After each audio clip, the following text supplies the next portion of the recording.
All right, we are live. Hello and welcome everybody to Facilitating XYZ Live. This is a show all about facilitation with the goal of helping folks become better facilitators. My name is Sam Killerman. I'm one of the co-hosts of this little conversation, as well as the co-author of Unlocking the Magic of Facilitation, 11 Key Concepts You Didn't Know You Didn't Know. And I'm a gender and sexuality educator and a social justice facilitator outside of this. And I'm excited to introduce my other co-host, who is Meg Bolger, who can really do the introduction herself. All right. Hello, everyone. My intro could be just ditto to what Sam said. I do social justice education and training, oftentimes have the pleasure of co-facilitating with Sam, also the co-writer of Unlocking the Magic, and I'm really excited for this conversation today. Really stoked anytime I get to talk to somebody else who identifies as a facilitator as one of many of their identities, and gonna pass it over to Wilson, who I'm sure will do a wonderful introduction as well. So Wilson, kick it off. Tell us about you. Well, hello everyone. My name is Wilson Okello. I am an instructor, poet, facilitator, teacher, friend, confidant, right? No, I am excited to be here with you all and talk to you a little bit about the work that I do, how I do it, what's going through my mind as I do. And so I appreciate Will, Sam, and Meg for having me. Yeah, Wilson, one of the things that when we did our pre-chat, one of the things that came up was hip-hop pedagogy and how that relates to your work in student affairs and also just in facilitation. I would love to start there. So sure. Tell us, connect those dots for us. Yeah, sure. So hip-hop pedagogy really just stems out of the cultural construct, right? I think music in general as a cultural device, and in the African American experience in particular, when we think back to spirituals or blues or jazz, I think when we think about hip hop right now, it's really the what I call the soundtrack of the generation, and I think the background music for much of what's been occurring in our world, and particularly in a Western context, United States world that we live in today. And so I really, hip-hop pedagogy really is intentional about looking at culture, thinking about the lyrics and the music, the rhythm, and how we can infuse that in the work that we do, right? How do we draw from these pieces and really infuse that into the classroom context? And so for me, it's really all about aesthetics, right? I believe that hip-hop is both aesthetic and political, right? So when we think about aesthetics first, some of the pieces I might draw from that I believe that hip-hop uses really well is this idea, Emery Patchauer might talk about this idea of sampling, right? So how are we drawing pieces from, say, the music, right? How are we using samples from music and the lyricism and as critical discourse and as opportunities to think more deeply about different ideas, right? I think we can draw that sort of tool and apply it to what's happening across topics, right? Just the idea of sampling. Something else is this idea of kinetic consumption, right? And so I think oftentimes in education, we're asked to separate mind and body, emotion and sort of rationality. And I think kinetic consumption really says that we are relating to individuals through our natural and affective responses. And so kinetic consumption says that how do we essentially bring the body, bring emotion back into the classroom, right? So if you even think about a classroom in a way that is designed, we come in, we sit down, we fold our hands, we wait for the teacher, so to speak, to just be the instructor, right? To deposit information into us. And I think that is a sort of archaic way of thinking about progressive education. I think we need to get past that, and how do we enliven all of who we are, right? Bring our authentic selves, and I think we can do that by first inviting, again, the body back into that. So one of the ways in which I might do that is, for example, I might say, Sam, how might you talk about what it means to go against the grain, right? That could be a question, right? I would just say, what does it mean to go against the grain? I think it's one thing to sort of speak text, but it's another thing to also, it's something completely different to embody it. So once I ask you that, I might say, then, Sam, act out or do a motion for what it means to go against the grain. And you might see individuals do something like this, right? Or you might see them, you know, just maybe turn their face, right? And I'll ask them to keep doing this just to get a sense of how that feels kinetically or within their bodies. And oftentimes when you ask individuals the difference, you'll get different responses, right? And you'll get responses as to why they chose that particular sort of way of being, right? And I think oftentimes we privilege the sort of rational and the objective ways of being that show up in text, but don't always affirm what we might see as irrational or embodied and emotional responses that I think should be showing up in the classroom. And so I think the kinetic piece is really important, and so I try and center that.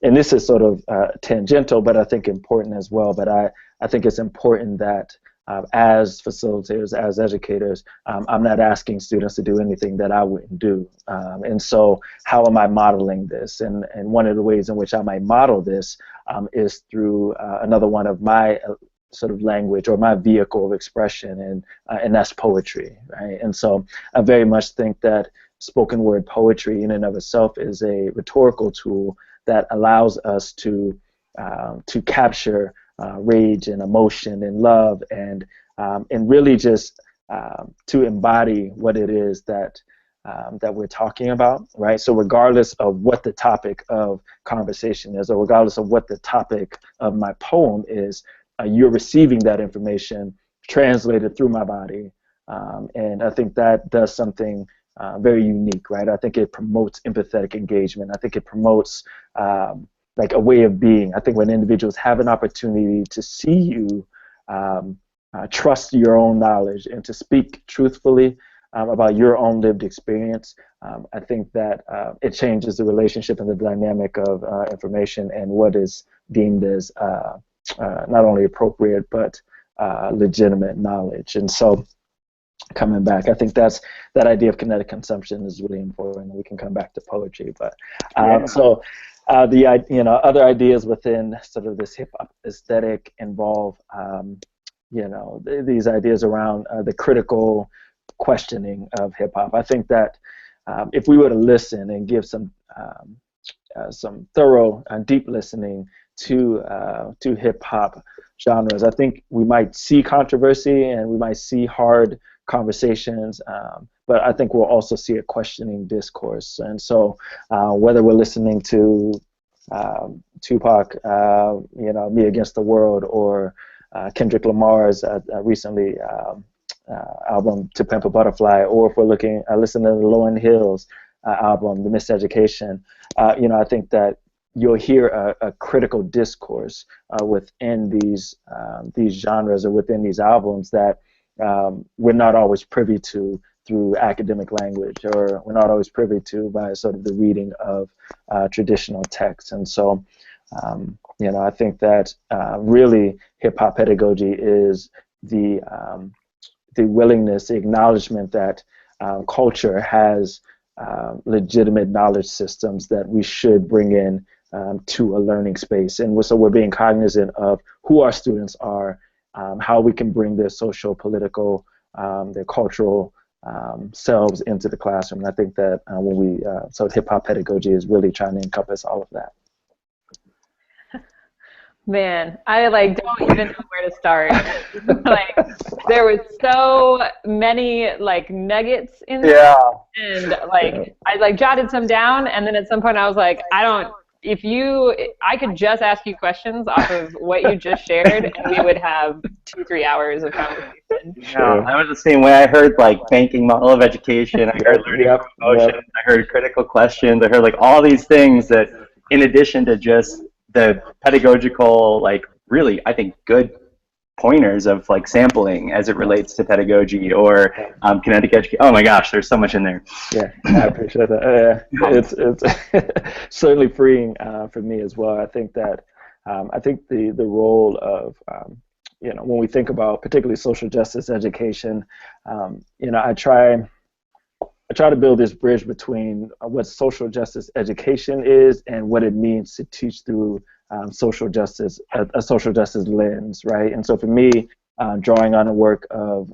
Gloria Lansing-Billings and her work around culturally relevant pedagogy is particularly salient for me as I think about this idea, because again, it gets at, or it could essentially be recognized as maybe a starting place for things like hip-hop pedagogy, because they're grounded in the social, cultural, and political context of our students and or whoever it is that we're having that conversation with. And so, with Lansing Billings, she dared to ask, what do our students bring, right? In a world that had, or education philosophy, or pedagogical philosophies that I think that had really determined here's what educators bring and should bring to the classroom.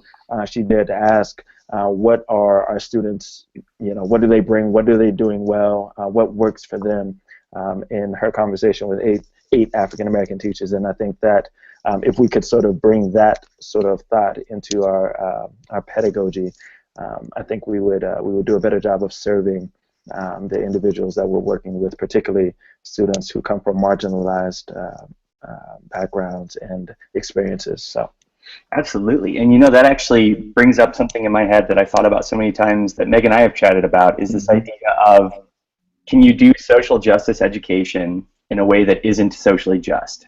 And on the flip side, can you do other forms of education, whether it would be math or history or even just like how to cook a recipe in a way that is socially just? That's something that we've talked about. And I'd just be curious, Wilson, if you can think of a time where you noticed someone doing social justice education in a way that wasn't socially just. Does that question make sense? It does make sense. Yeah. It does.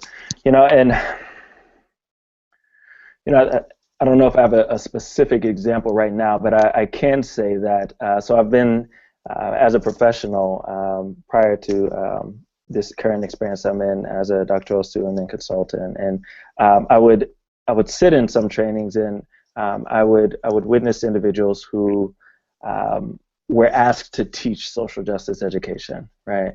And I think we've oversimplified the idea to do this, do that, right? And you're all of a sudden you're a social justice educator, right? And I think that is, I think that's dangerously oversimplistic, right? I think when we sort of prescribe like what we think needs done to fulfill a social justice sort of parameter or marker, I think our students or whoever it is that we're communicating with are being done a disservice, right? I think that to teach through a social justice lens, I think requires a lot of pre-work, right? It requires doing your own sort of messy work, right?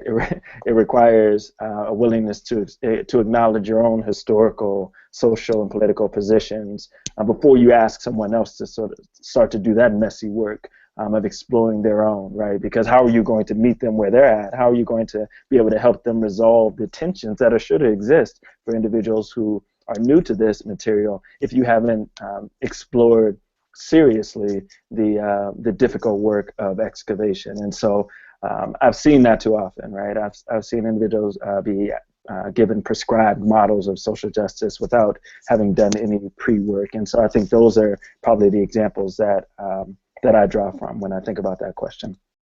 Thanks. Yeah. So that idea, like, also, I love that word excavation so much. Oh man, because it's all there already, right? You just have to dig down into it. So I just wanted to the wannabe poet in me is like acknowledging the poetry in motion right there. So yeah, love that. So I resonate with that idea so much of like that self-work is something that's really key and vital to the genuine success of any type of good social justice or impactful social justice education. Yeah.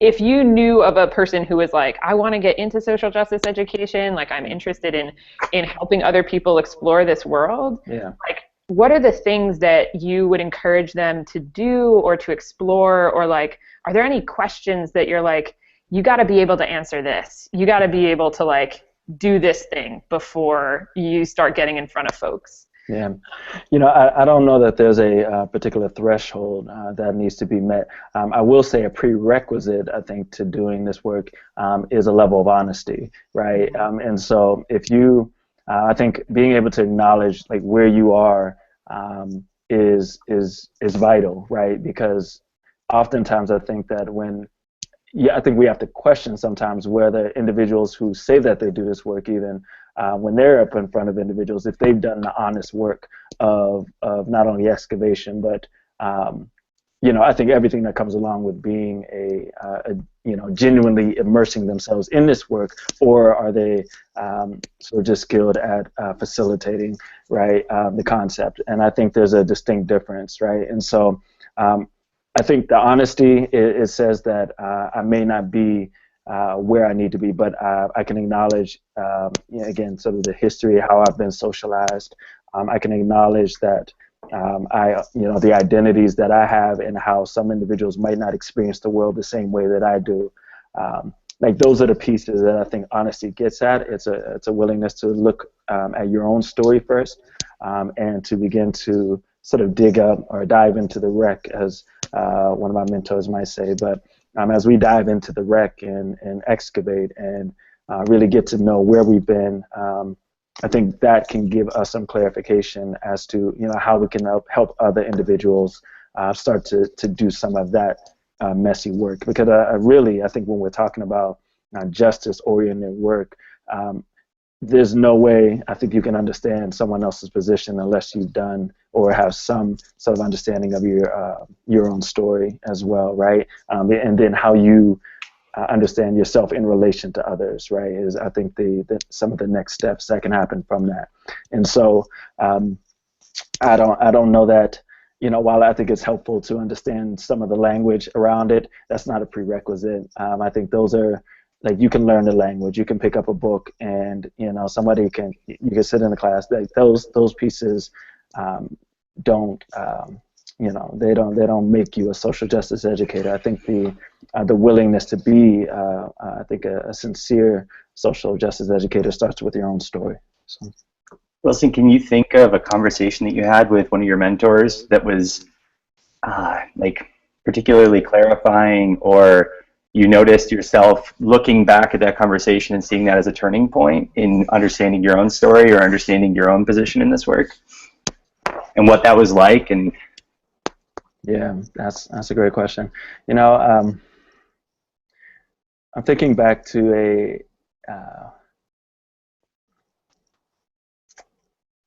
you know, I'm thinking back to a program that I was part of.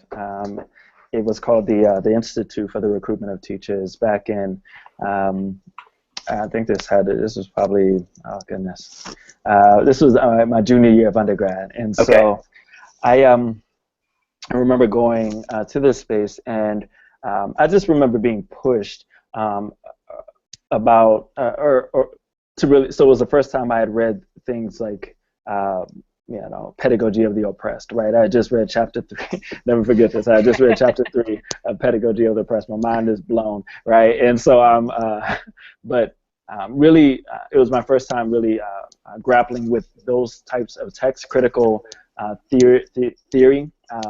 I think that was sort of my awakening, if you will, right? It was probably one of the most unsettling times for me, but I remember individuals just really pushing me on what it meant to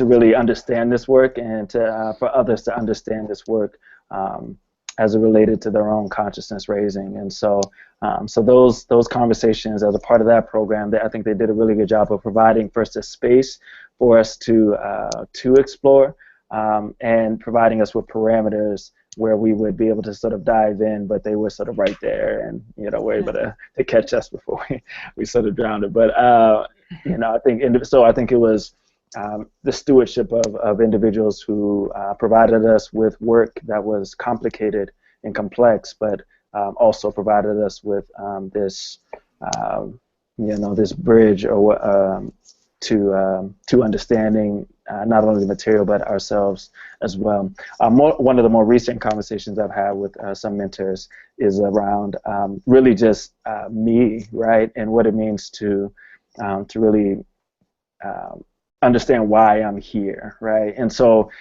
over the course of probably since undergrad, I've been in education circles and pursued education broadly as a discipline. And as I'm working on my doctorate right now, one of my mentors continuously challenges me on who are you, right? And questions like, what work did you come to do, right? And who are you versus who the world says you are, or who the world is asking you to be. And this is really, I guess, getting me to understand if I'm going to do this work for a lifetime, and I say that this is something I'm committed to, I had better understand what it is that I'm getting into and why I'm doing it. So, I think it's individuals who continue to push me on the more personal levels, I think have been, I think, some of the more significant pieces to me. I don't know if that answered your question. It did, but totally, yeah. Okay, all right, perfect, yeah. Absolutely. One thing that I heard in your response there was this, again, another word that really stood out to me was stewardship. And this idea that you are guiding somebody and you're letting them swim in the deep end, but you're not going to let them drown. I'm wondering how do you bring that kind of awareness to either social justice work or to kind of anything you're encouraging new people to explore, of balancing the I want you to swim for yourself, but I'm not going to let you drown. How do you do that as a teacher or as an educator? Yeah, I think that's I think one of the a starting place for for educators and generally, I think, needs to just be around relationship, right, and rapport building. I think when individuals come to trust you, they're willing to take risks with you, right? And so in one of my mentor relationships right now, that's involved time, right? And your willingness, her willingness to really spend time with me as I explore these questions, and to know that she's doing the same work as well. Again, hasn't asked me to do anything that she isn't willing to do as well. And so I think there's always that element of time and rapport building, getting to know who individuals are, I think is critical to that work. And then, I think consistently asking these individuals to be brave in this space, in their exploration. And I think we have to work to construct what it means to have a brave space, right?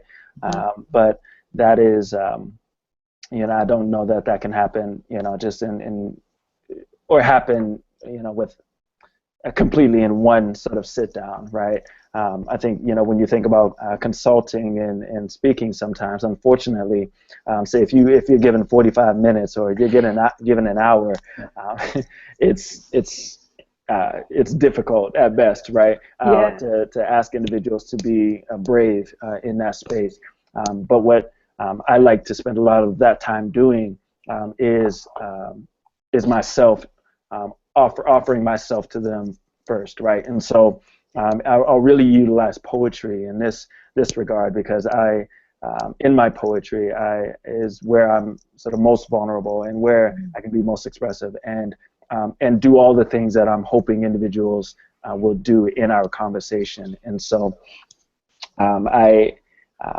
and I'm purposely vulnerable and purposely revelatory in my poetry, so that it does the work of creating bridges or letting individuals know that here's where I want to go with our conversation or with the topic, and so try to model that essentially before I ask anyone else to start diving into the wreck. And that's what I've experienced from my mentors as well. Oh, I want to ask about that self-revelation, but I also want to go back really quick to that retreat that you mentioned, your junior year of undergrad. Yeah. How did they how did they create a space for you where you were able to have that transformative experience? How did they create the trust or the ability to feel like you could be brave in that space without drowning? Like, what did they do? Did y'all have a pre-existing relationship before, or how did that happen? That's a good question. No, so no pre-existing relationship Okay. before, but what it was, and so they invited 25 of us, and they were individuals who were interested in education and interested in working in education at some point in their careers. But they brought us.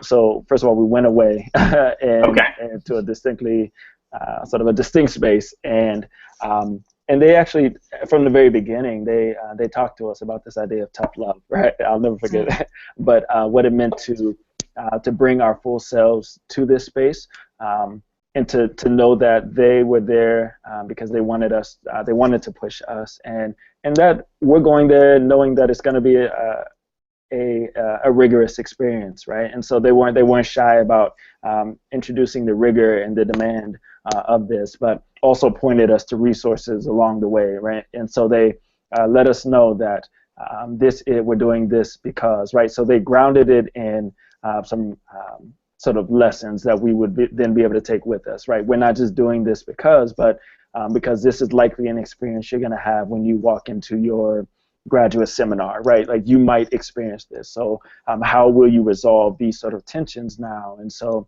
you'll learn to depend on your colleagues and peers. We did that. We'll learn how to form groups. We did that, right?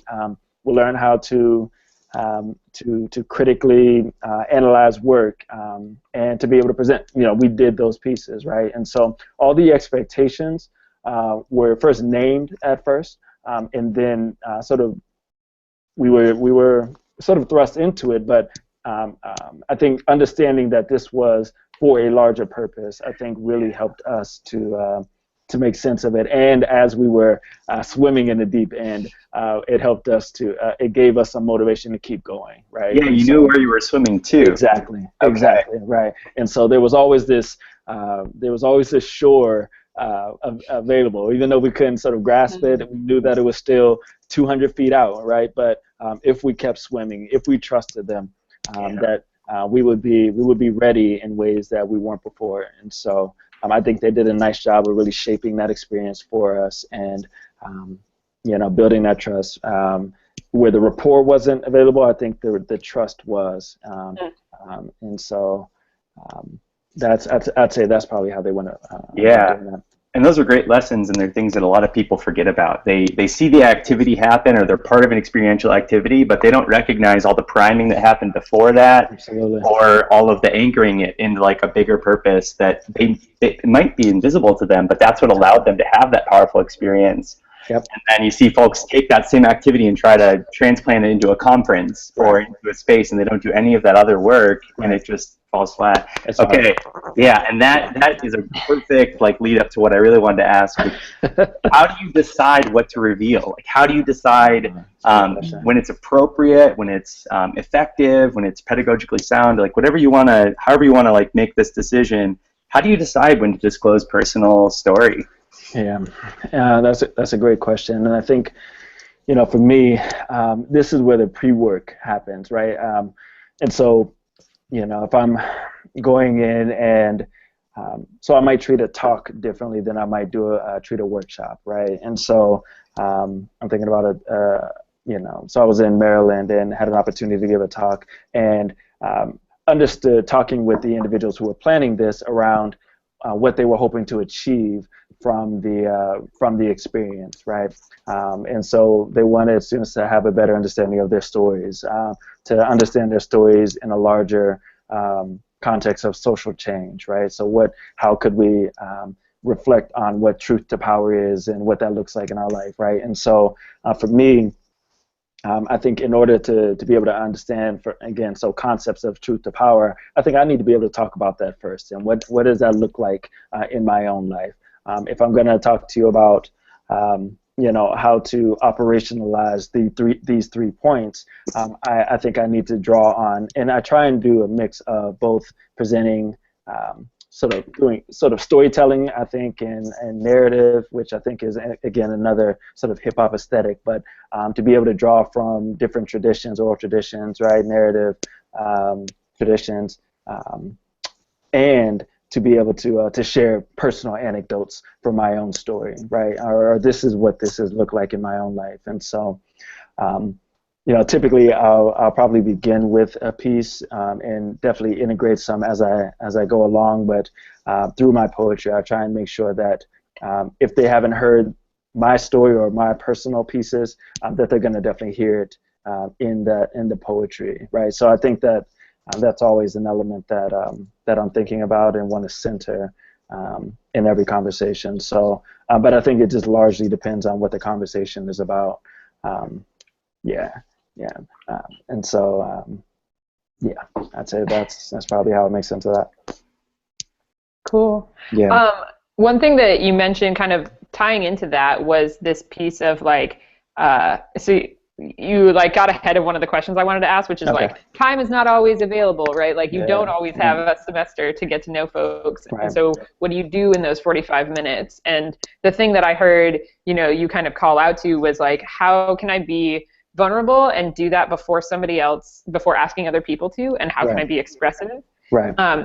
When, like, I can remember almost a distinct moment in my mind when I realized, like, oh, vulnerability is the key to all of this stuff. Like, I could tell you that story, but I want to know, like, when did you have that moment? Like, when was your moment of like, oh, like vulnerability is the key to so much of what we're trying to accomplish here, or it's like an absolutely necessary component to effective, it seems like you're saying, to effective social justice education, or even education more generally. So I'll stop there, but yeah, when did you know that like that was something that you were going to hinge on? Yeah, you know, I think there was this, there was a sensibility, I think, that that was always there, and it probably didn't start in a, I guess, a formal education space. It started at an open mic, right? And so if you've ever been to open mics, I think you will find some public intellectuals, you'll find scholars, you'll find theory happening, right, through sort of this expression, right, or this mode of expression. We don't often call it that, but when individuals are pouring out their life story, right, or if they're making sense, because that's all poetry is, right, it's just the opportunity through this rhythmic and expressive format to talk about or to make sense of ideas or concepts that you've been ruminating on. That's really what poetry boils down to.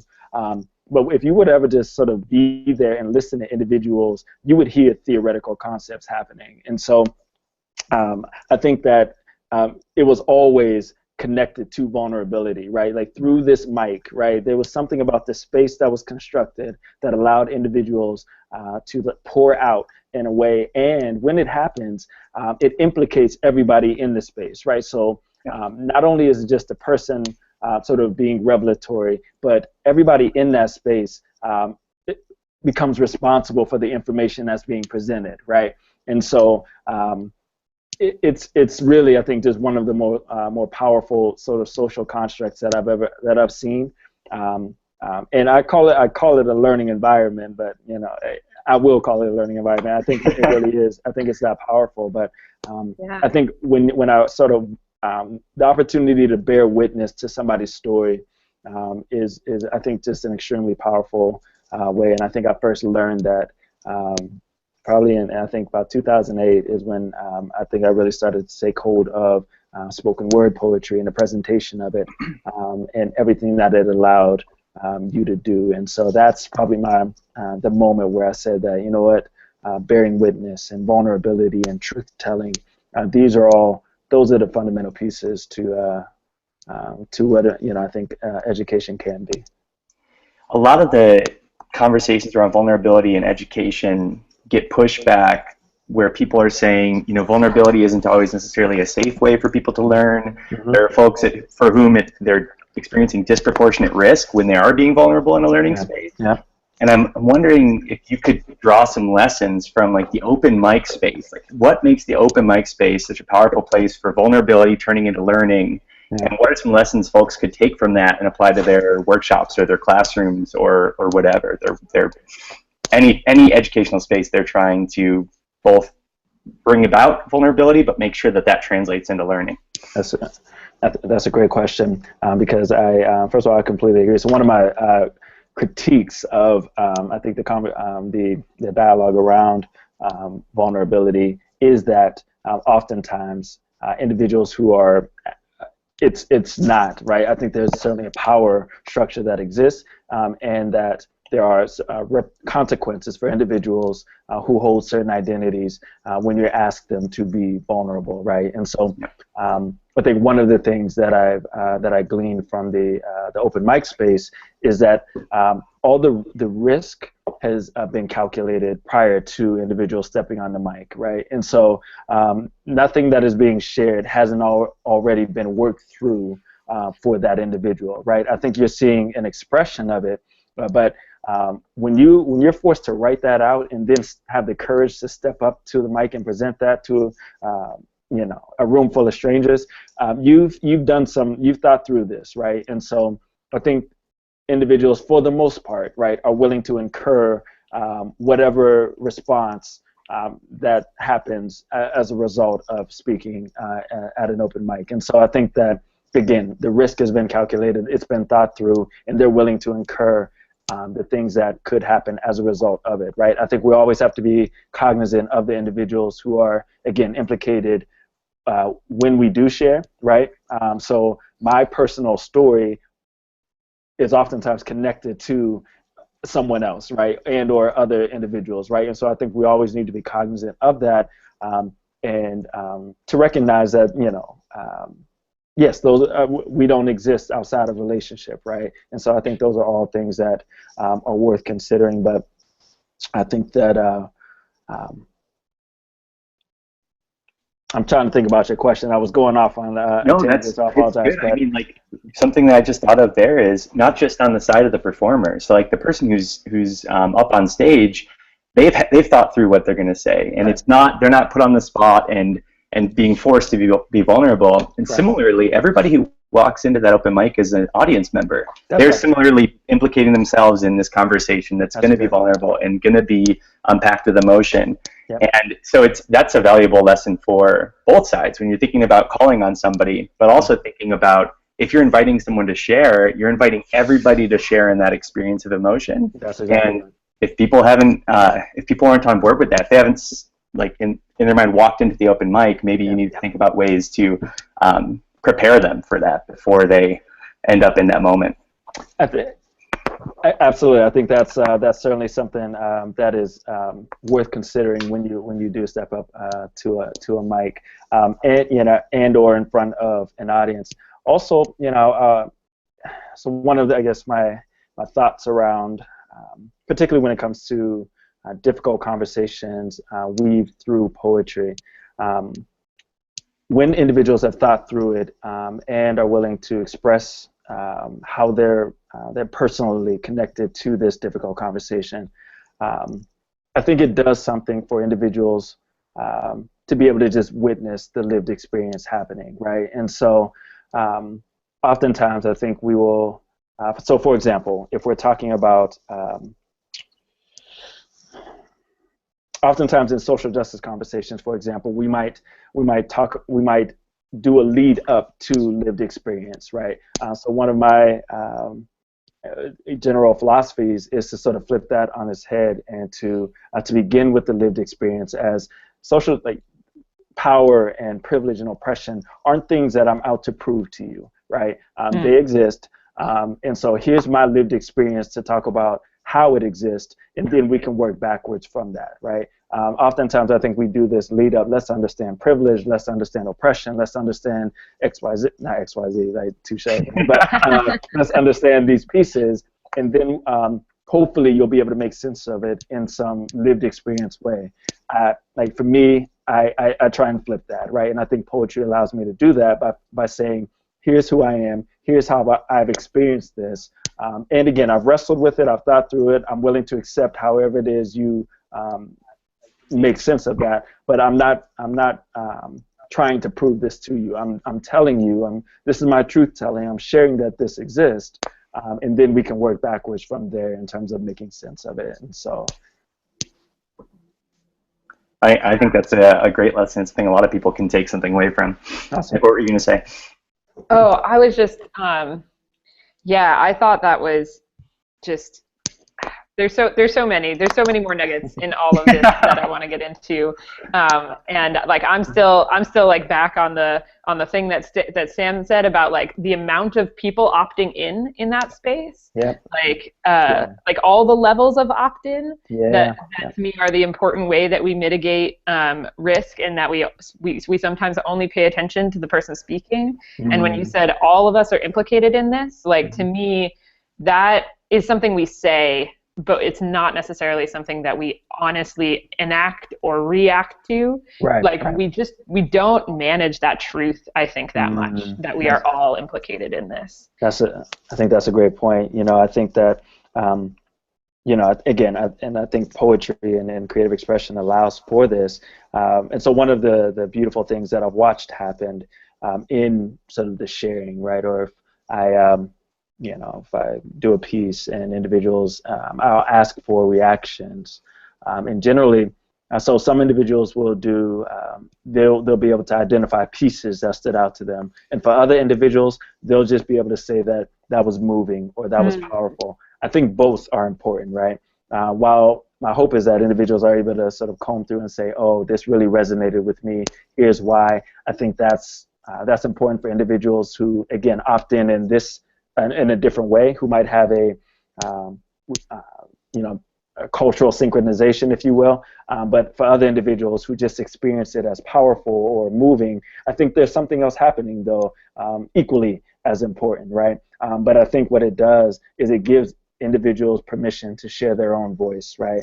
And I think when individuals are given that permission, I've watched individuals come up to the mic and say, you know, because this happened, I'm willing to share my story in this way, or like I feel empowered to do this, right? And so I never expect that individuals are going to take the same thing from my, you know, this idea of performance, right, or my expression, or my way of being, right?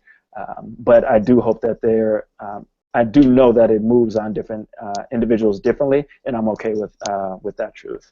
So. Oh, go ahead, Nick.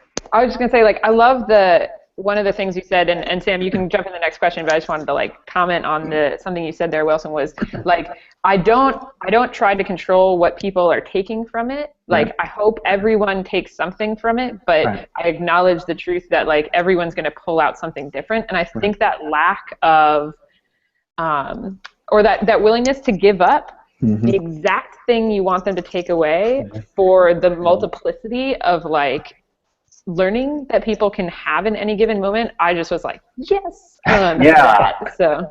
Me too, and that's what I was going to ask about, because what that is in my mind is you're giving up agency over what's learned, but you really want people to learn something. Absolutely. And the way that you're doing that is through just like a very indirect, you were saying you're giving them permission by performing your piece. And then that triggers in their mind that they have permission to then perform their story or like share their story. And if you had asked a question of the group, like, hey, everyone share an experience of when blank, blank, blank happened, and like verbally given them permission, you wouldn't get the same reactions. No. You might not get any reactions at all, right? Absolutely. So I'm wondering, what are some other ways that you've noticed you're able to indirectly give people permission to share or indirectly stimulate a conversation through whether it's spoken word, poetry, or just other mechanisms that you use that you find to be maybe more effective than directly trying to get at that learning? Yeah, and you know, I think this is where sort of the culturally relevant pedagogy comes in to mind, and how I try and frame the interactions that I have with students. And so, and I think the pre-work, right, that comes into it. So knowing who my audience is, I do. And so I'll say that while I certainly want to give up agency, I certainly there's probably there's some parameters that I'm hoping individuals are within, right? With as we talk about the knowledge construction, you know, while I can't control everything, right? I think that again, sort of the piece sometimes, or the conversation does outline parameters for individuals to exist within, and regardless of where they're at, I think we have an ability to make some connections and to establish some deeper meanings. So, you know, I don't want to seem like this is the free for all when I, when I'm up there performing and or talking, speaking. So. But I think it's how do we invite individuals in so after the fact, right? And so if it's doing a piece, I might do have individuals construct a public piece, for example, right? So I'll ask individuals sometimes to if we're going to build a public poem together, right? So I'll say, you know, what are some thoughts around this truth to power, for example, right? So what does truth to power mean to you? I'll allow individuals 5 minutes to write on that topic, just sort of free flow. And then we'll come back together. I'll say, pull out 3 things that really stood out to you in your own paragraph, right? So they'll pull out phrases, words that really stood out to them. And then together, we'll sort of put those pieces into a poem. And we'll say, all right, let's talk about what truth to power looks like. And so truth to power is, and you know, Meg will have a thought, and Sam will have a thought, and then Wilson be able to integrate his thought. And so, so collectively, we're sort of building this piece together, and at the end of it, we have, you know, this conversation around what truth to power is, right? So it's really thinking about how do we not only give permission, but then create situations for individuals to bring that voice to the conversation, right, or add to the conversation in some in a constructive way, and that always doesn't look like a public poem. Sometimes that means a gallery walk, right, or sometimes that is again thinking about how do we bring the body back into it. So I asked them to really just sort of feel that piece out, right. So I think it's there's different ways I think to go about that, but always sort of connecting. Yes, here's the permission, but what am I doing to have them activate that voice and agency? So. Great. Thanks, Wilson. No problem. Yeah.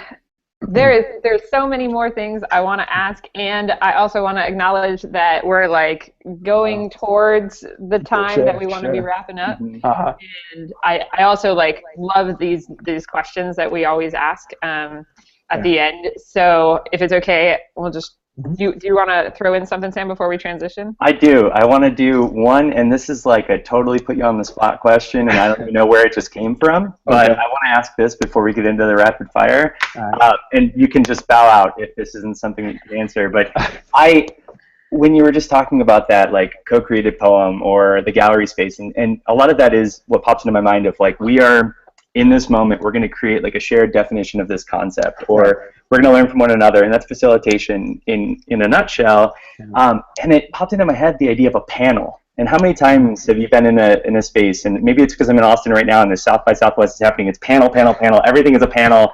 And I've been in so many panels where it was a really great experience, I think, for the audience. You know, it worked, and what we ended up getting was 5 people who together created this like one shared like learning experience for the audience. And I've been in panels where it wasn't that, where it was just chaos. And I guess, do you have any advice for people who are hosting panels? Because that's such a common thing in social justice education, is they have a panel of identities or a panel of different experiences. What advice do you have for the panel moderator to make that experience beneficial to the audience and to like get the most out of that experience? And I know that's a tough question, and it's completely not really directly based on anything we've talked about, but I think you have a really good answer. So I just wonder, like, what advice do you have for panel moderators to make the most out of that panel experience? Yeah, I think oftentimes the way panelists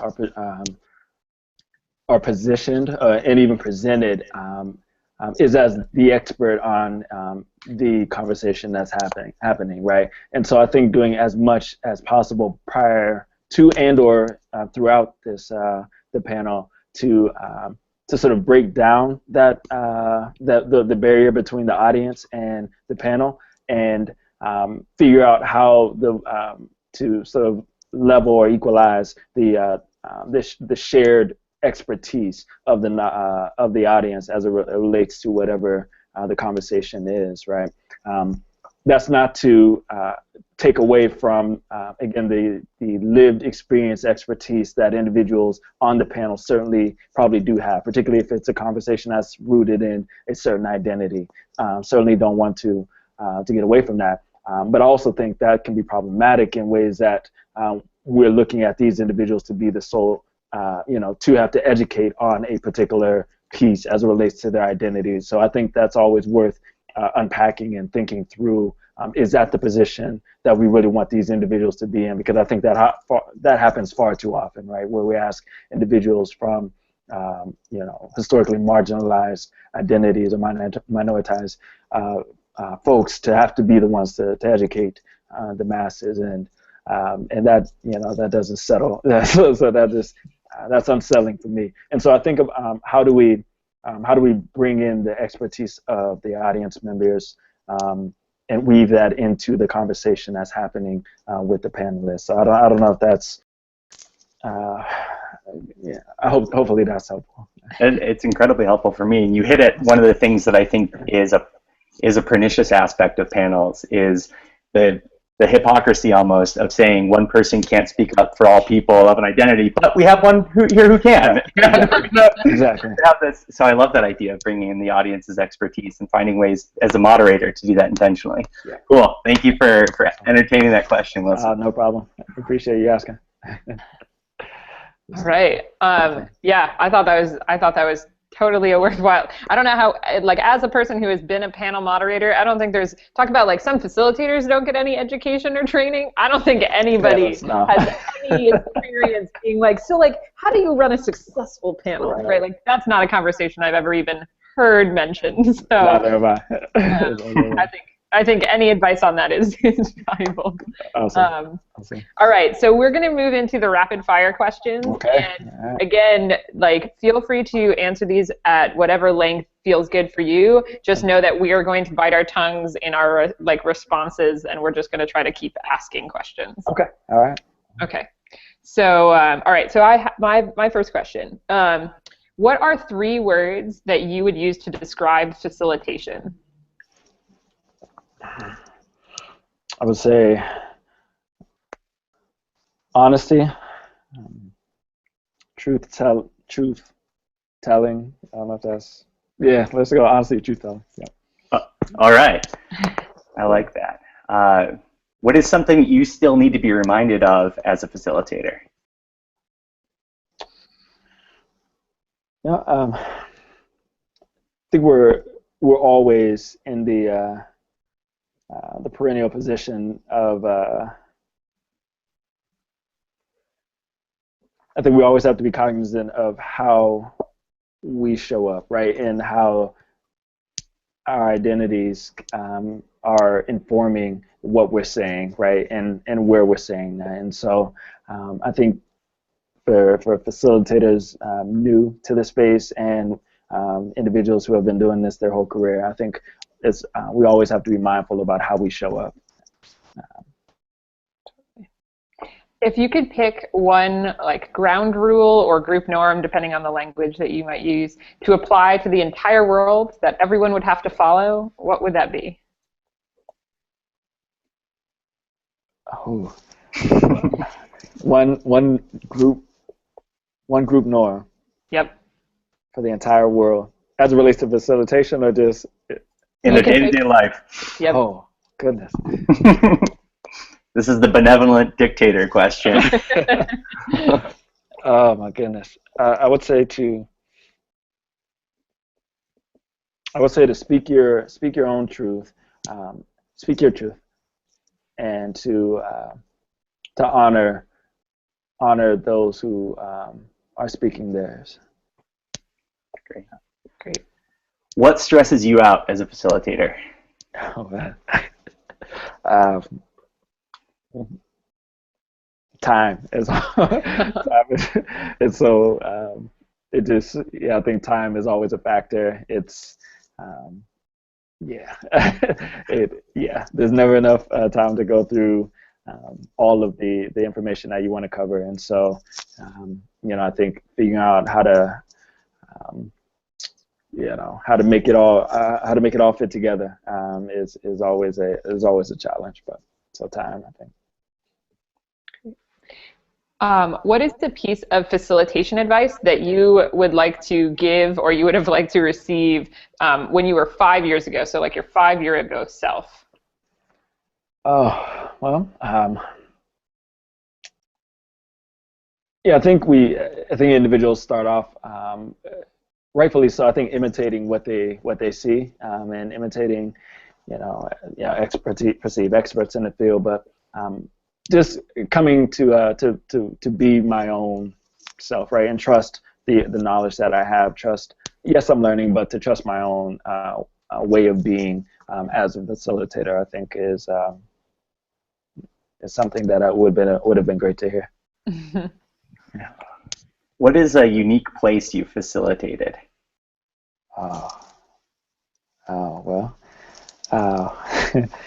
Unique place. Oh my goodness. The most I've facilitated everywhere from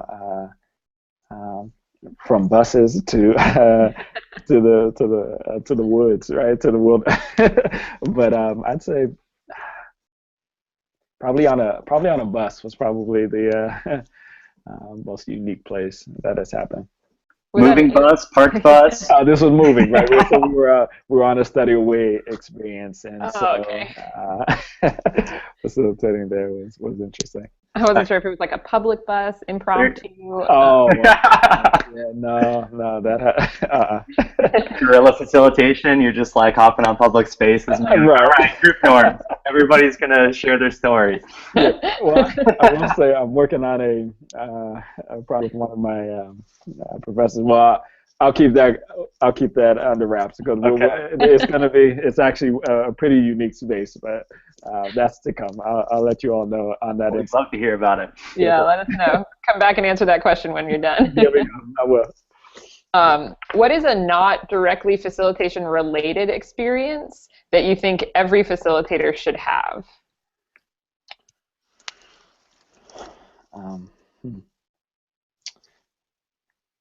Yeah, I think having process partners, right, thinking partners to talk about the experience, how it went, how you feel about it, what could have been done better, did you give were you your best, and if not, why not, right? So I think having individuals you can process with is important.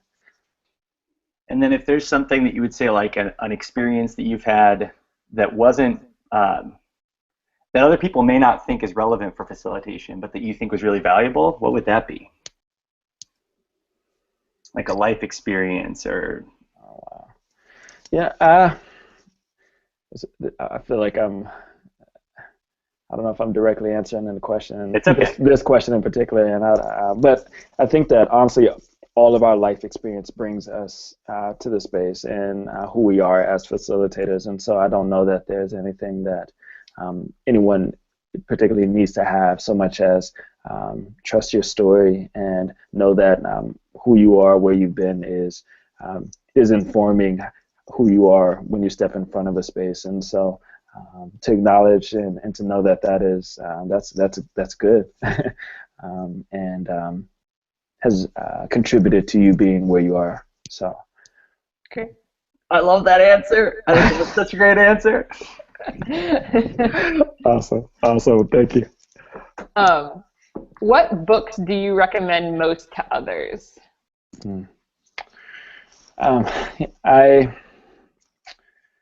So reading, right, Teaching to Transgress by Bell Hooks, I think is a good read for individuals interested in teaching and engaged pedagogy. I think, that one in particular, right? So when when I work with grad students and who may do a practicum, teaching practicum, and are interested in learning how to be teachers, I think that's it's a good place to start. So I also. Second one might be Pedagogy of the Oppressed by Paulo Freire. So I'd say those two reads are good starting places for anyone who's interested in, I think, critical conscious teaching critically and what it means to to engage with the individuals that you're learning alongside. Great. Mm-hmm. Do you have any online resources that you think other people should check out? Online resources. Outside of articles that I'm consistently pulling from, I can't name any off the top of my head right now. Outside of, I think that being up to date with news that is happening, I think is just tremendously important, and I think it should inform, again, the conversations that happen, right? And how to think about how do we again build in social, political, cultural, right? So I think just where do you get your news? Yeah, that's great. And so I might look at places like, oh my goodness, you put me on the spot for this one. This, Salon, for example, I think is a place. I think about, sheesh. The Atlantic is somewhere else that I'll scroll. I think about some feminist websites that I will frequent as well. So I think those are probably some that I'll check out. Okay, great. Mm-hmm. All right, last question potentially is there any one piece of advice or one nugget that you would want to share with people who are listening currently or will tune in later that you haven't gotten to share yet that you want to share with folks?